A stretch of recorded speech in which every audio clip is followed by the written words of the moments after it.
Hello everyone, this is Mini Ninja Sphere. For today's episode, we're going to be looking at the interesting oddball figure that is the Kong Studio Custom Super Saiyan 4 Vegeto figure, which, as you can kind of guess from that initial description there, is not based off anything that is in any of the mainline series at this point, so nothing from DBZ or Dragon Ball Super, either anime or manga-like, but rather is from the offshoot series that is Dragon Ball Heroes.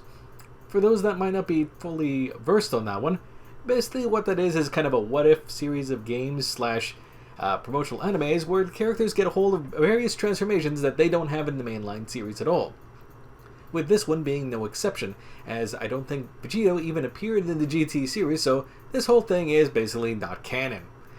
And once we get him out of the packaging here, you can see the packaging itself is pretty simplistic, clamshell and everything in Ziploc bags. You can see Vegeto here is going to stand at about, I'm going to say, roughly 6.5 inches tall, depending on how you measure from the top of the head there, which actually makes him a smidge tall for the overall toy line of anything, even though I know there might be a few people who might comment right about now that the Super Saiyan 4 transformations seem to increase the height of its users, which is definitely a thing that appeared in GT. In terms of first impressions as I get the figure out, unfortunately, any good idea I had about the general looks kind of goes out the window once you start actually moving the figure, or I should say trying to move the figure. Namely, my main issue with the toy as a whole is, despite its actually rather excellent presentation, because I really like how the thing's been sculpted, the problem is that the joint tolerances are all over the place on this toy. It kind of reminds me a bit of the issues I was having with the original Vegeta release that Kong did back in the day. Namely, the butterfly joints move pretty well, but the shoulders themselves are completely stuck. The upper body is both incredibly loose vertically and then kind of stiff horizontally, so basically side to side it's a bit stiff, but it's floppy when you move it up and down. Neck joint is its whole other issue with how floppy it is. The hips there are looking kind of worn. They're functional, and same with the knees, but it looks like there's some wear and tear going on. And the ankles, well, one particular little ankle pops off all the time. Not just in my initial movement here. As you can kind of see, that's because there has been some casting or assembly defect there that, based on what I've been able to read bits and pieces of over time, because admittedly I have been sitting on this little review bit for a while, it seems to be a little more common than it should be in terms of this particular toy, which is rather unfortunate because, like I said, presentation-wise, the sculpt and detailing on it is actually really nice. I would actually really enjoy it. But when you can't get the figure to function as it should, then it doesn't work very well. Like, here's an example here. You can see all the attention and detail they went into setting up this separated segmented hair bit here, which actually allows for quite a range of movement, both side to side as well as up and down. Everything, I believe, is kind of set up on various joints on there, like the two little hair bits are on very small joints. The bottom part of the haircut is also on its own separate joint, kind of like the Yamcha figure from back in the day, but what does any of that matter if the neck, in this case, my particular figure, is falling apart? Because no wonder the thing was feeling floppy. The whole thing was basically falling apart from the get-go there. Completely separated on there. Nothing really to hold it together other than maybe a little bit of pressure. Mind you, in this case, at least I can say on the bright side that it's not actually broken. I am able to reassemble the joint as I need to, but I have to do it constantly whenever I move the neck a bit too much, because unfortunately it just doesn't hold very well on its own.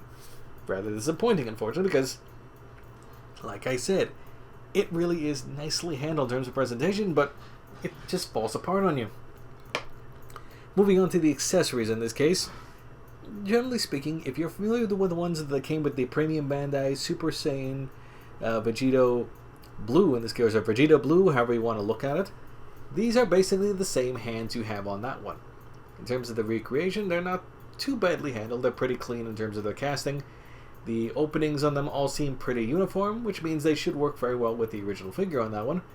Including, oddly enough, this one that includes a hole for a projectile that does not actually come with this particular figure, so if you want to complete that look, you have to have the original with you. And in terms of the heads, they are basically just a slightly retooled version of the original heads, but with different decals. How does that work in this case? Actually quite well. The decals are really nicely there, the paint is handled well enough on there, and it looks pretty nice.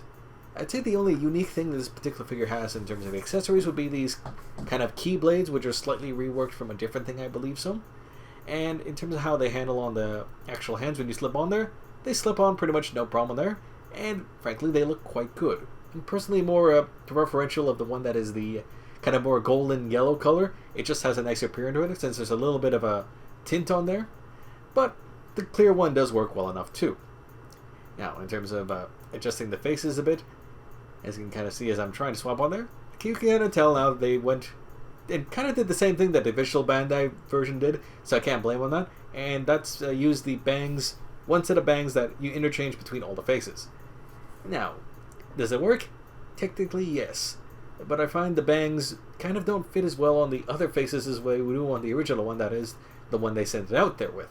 As you can kind of see me struggling to get it in there, because even when you do manage to get it in on some of them, they're actually like slightly suspended off the head in this case. Maybe I just got a very unfortunate fitting overall figure, but you think they'd be able to work out the clearances because this is what, their third or fourth figure now at this point?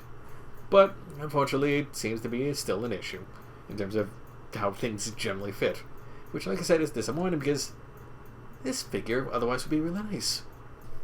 Thankfully enough, I have to say the wrist joints on this particular figure are actually quite functional, if not just perfectly well-rounded in this case. Namely, what you're getting here is the same thing you had with the original Vegeto Blue figure, so that means that, thankfully enough, things are able to pop on and off without too much hassle on there.